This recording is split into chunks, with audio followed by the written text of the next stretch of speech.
La possibilité de l'habitation actuelle de Mars par une espèce humaine plus intelligente que la nôtre se présente à nous comme une conclusion toute naturelle des observations. On peut également admettre, sans hérésie scientifique, que les canaux de Mars soient des fleuves rectifiés dans un but intentionnel de distribution des eaux devenues rares sur la planète.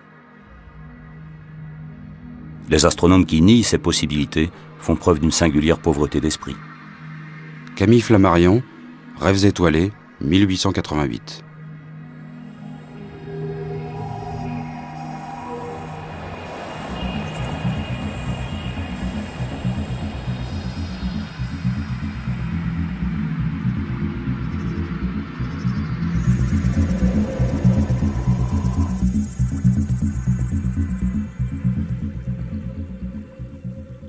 Si de nombreuses œuvres de science-fiction attribuent encore à Mars le rôle de foyer de la vie extraterrestre, cela fait bien longtemps néanmoins que les scientifiques ne cherchent plus de formes complexes de vie sur Mars.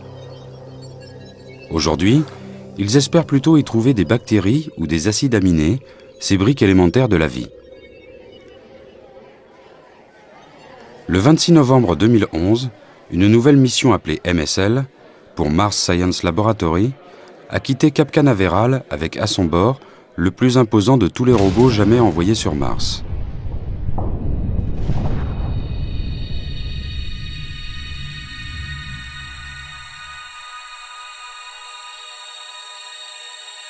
Avec ses 900 kg, ses 3 mètres de long et ses 85 kg d'instruments scientifiques, le rover Curiosity est parvenu à se poser sur la planète rouge en août 2012. Il devrait nous éclairer un peu plus sur l'habitabilité passée de Mars, c'est-à-dire sa capacité à avoir développé et accueilli la vie.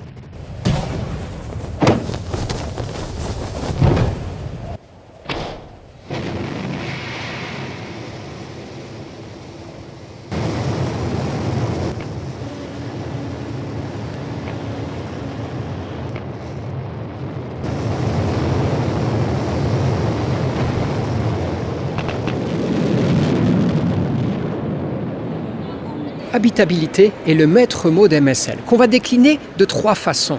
Par l'étude du climat, surtout passé, de Mars, par l'étude de l'exobiologie, c'est-à-dire de ces petites briques, carbone, azote, oxygène, qui font peut-être la vie, et par l'étude de la géologie des terrains martiens et leur minéralogie. Tout ça qu'on va étudier par une série d'instruments, une dizaine d'instruments, qui tous les jours nous renverront des données sur Terre qu'on doit analyser le jour où on les reçoit. Cette nouvelle mission pleine de promesses crée l'effervescence dans la communauté des planétologues. Elle était au cœur des nombreuses discussions du Colloque international de planétologie DPS-EPSC, organisé en octobre 2011 par le laboratoire de planétologie et géodynamique de l'Université de Nantes. Ils étaient plus de 1500 chercheurs du monde entier venus débattre à la Cité des Congrès de Nantes des missions spatiales passées, en cours et à venir.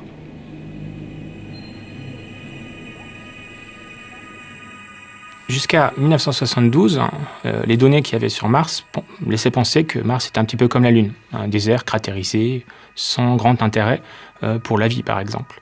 Or, en 1972, Mariner 9 a montré les premières observations qui montraient des vallées asséchées, avec peut-être de l'eau liquide quand elles se sont formées, il y a très longtemps, il y a 3 milliards d'années.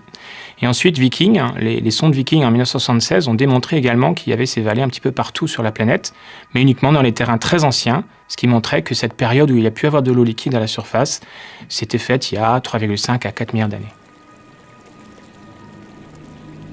Cette phase où l'eau était stable à l'état liquide sur Mars, assez rapidement s'est éteinte, probablement parce que le champ magnétique a disparu, l'atmosphère a quitté la planète. Et tout d'un coup, Mars est rentré dans une ère tout à fait différente, une phase où l'eau n'est plus stable à l'état liquide à la surface et où Mars est devenu un énorme désert aride, sec, et à nouveau ça perdure jusqu'à aujourd'hui. Grâce aux précédentes missions spatiales, on sait qu'il fait aujourd'hui en moyenne moins 60 degrés à la surface de Mars, que son atmosphère est composée à 94% de dioxyde de carbone et qu'il n'y a plus d'eau liquide. Mais alors, qu'est devenue toute cette eau ? A-t-elle complètement disparu de la surface martienne ?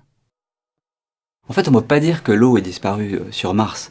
C'est vrai qu'au premier abord, on voit, quand on regarde une photo, c'est une planète désertique, extrêmement sèche, mais en réalité, les sondes récentes comme Mars Express, Mars Odyssey, Mars Reconnaissance Orbiter, avec des radars, des spectromètres à neutrons, ont détecté plein de glace dans le sous-sol, sous forme de glaciers recouverts de roches actuellement, des couches de glace entières qui se recouvrent les hautes latitudes. Mais en réalité, ce qui est vrai, c'est qu'il n'y a plus du tout d'eau liquide. En fait, la raison, c'est que l'atmosphère est tellement fine sur Mars actuellement, et il fait tellement froid que soit on a de la glace, et quand de temps en temps il fait plus 0 degré, eh bien l'eau va bouillir ou s'évaporer très très très vite. Il n'y a plus d'eau liquide sur Mars. Alors c'est étonnant parce que il y a 4 milliards d'années, il y avait probablement des rivières et des lacs. Sur Terre, il y en a encore des rivières et des lacs. Sur Mars, il n'y en a plus. On se demande pourquoi elles ont connu un destin aussi différent. D'après les planétologues, Mars pourrait être le reflet du visage des premiers âges de la Terre.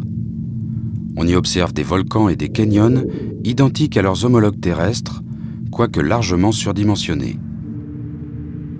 Avec ses 23 km d'altitude, le sommet volcanique de Mars, le mont Olympus, réduit l'Everest à l'état de colline du système solaire. Les deux planètes, Mars et la Terre, ont à peu près le même âge, 4,5 milliards d'années, l'âge du système solaire.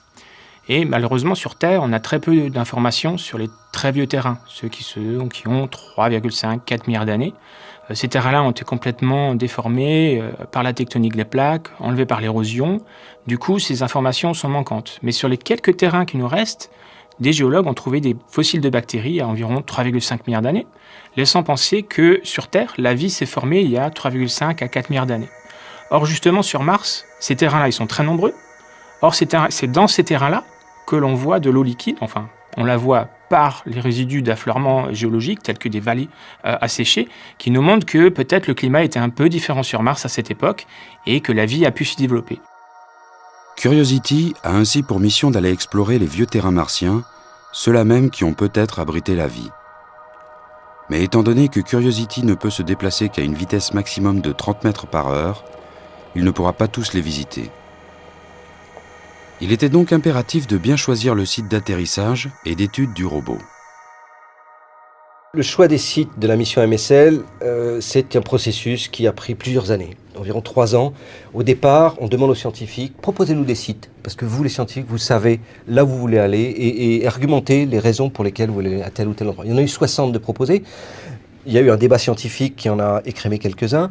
Puis les ingénieurs ont regardé ces sites de très près. Ils ont noté l'altitude. Vous ne pouvez pas atterrir au sommet des montagnes sur Mars. On ne sait pas faire. Vous ne pouvez pas atterrir au creux des vallées. On ne sait pas faire non plus. C'est trop dangereux. On ne peut pas atterrir là où il y a trop de rochers et on ne peut pas atterrir là où il y a trop de sable. Donc déjà, ça en a éliminé beaucoup. Et ensuite, il y en a eu finalement 4 qui ont été retenus dans la phase finale. Et là-dessus, il y a eu des études très poussées. On a utilisé la caméra très puissante IRIS sur MRO, qui fonctionne toujours en ce moment, qui vous donne des images à 35 cm par pixel. Donc on a regardé dans les moindres détails. La minéralogie, donc l'existence d'argile. Tous ces sites sont argileux, ce qui est vraiment le minéral qui nous intéresse pour aller sur Mars. Et finalement, c'est Gale qui est retenu.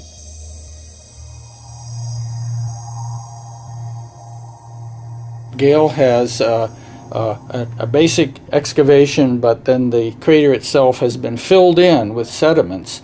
And the European Mars Express orbiter has actually observed clay minerals and sulfate sediments in this crater. So you land in Gale, you can drive around and find these outcrops right there close to you. Curiosity a pour mission d'aller explorer l'immense cratère de Gale, large de 154 km, et de le décrire sous toutes ses coutures. Ces 10 instruments scientifiques lui permettent d'analyser la chimie et la minéralogie des roches, d'y détecter d'éventuelles molécules organiques, de mesurer les paramètres météorologiques, de détecter les particules radioactives et d'accumuler quantité d'images macro et microscopiques. Développé notamment en France, le spectromètre à ablation laser ChemCam permet aux scientifiques de gagner un temps précieux en analysant la chimie élémentaire des roches à distance. Grâce à un puissant laser, on va étudier les roches environnantes. En fait, on va tirer de manière très très précise sur une toute petite partie de la roche, ce qui va permettre de vaporiser la roche, et ensuite, par spectroscopie, on va étudier cette vapeur. On va étudier ce qu'on appelle des spectres, dans lesquels on va avoir des pics, des pics dont la position en longueur d'onde nous permet de remonter à la composition élémentaire de la roche.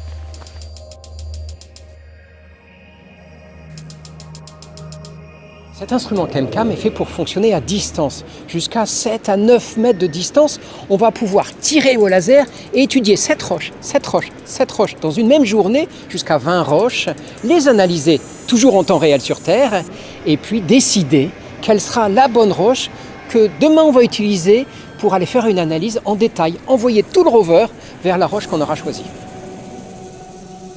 Si la mission MSL ne parvenait pas à révéler l'existence de traces de vie fossiles sur Mars, elle permettra toutefois aux scientifiques de détecter de possibles traces organiques et de mieux comprendre l'histoire de la planète rouge et par là même celle de notre Terre. De plus, d'autres missions martiennes sont déjà en préparation, comme la mission de l'Agence spatiale européenne, ExoMars, qui devrait être lancée en 2018. La mission ExoMars, c'est finalement une logique après la mission MSL. Avec ExoMars, on va chercher directement la vie. Et d'autre part, on va surtout creuser. Donc ça sera une grande première, creuser peut-être à 1 mètre. Parce qu'on est sûr que la vie n'existe pas en surface, ça c'est connu depuis déjà fort longtemps. En profondeur, on s'interroge. Et déjà avec MSL, on saura les endroits intéressants où aller. Peut-être qu'on retournera sur Gale, peut-être qu'on ira ailleurs. Mais surtout, on va creuser. Et on va commencer à stocker des échantillons dans un conteneur. Et la mission ExoMars sera terminée. Et ultérieurement, il peut, si la mission est décidée, un engin va se poser à côté d'ExoMars, va récupérer ce conteneur, va le ramener sur Terre. Or, la mission de retour de l'échantillon sera la mission phare pour vraiment définitivement statuer sur la question de la vie. Mars n'est cependant pas l'unique terrain où les planétologues traquent des formes de vie extraterrestres. Aujourd'hui, la fenêtre de recherche d'habitabilité, là où la vie a pu émerger dans le système solaire, s'étend au-delà de la ceinture d'astéroïdes. Les chercheurs suspectent la présence de vastes océans d'eau liquide sous la surface des satellites Titan, Encelade ou encore Europe. Des molécules organiques complexes ont également été décelées sur ces mondes. En revanche, Mars a ceci de spécial, elle est accessible à l'homme. Après les robots, on envisage de lancer des astronautes, des hommes et des femmes vers Mars. Et pour le moment, on s'entraîne parce que c'est pas encore dans les cahiers, donc on perd pas son temps. On fait des simulations, des ingénieurs, des géologues se retrouvent dans des bases martiennes. Maintenant, la réalité des faits, eh bien ma foi, quand on aura un budget, on pourra y aller. En 2020, par exemple, si on signait tout de suite. Mais la réalité de la politique, c'est qu'il faudra vraiment un concours de circonstances favorables pour qu'on aille sur Mars. Ça pourrait être 2020, ça pourrait être 2030. L'avenir nous le dira, mais à ce moment-là, la réalité aura rattrapé la fiction.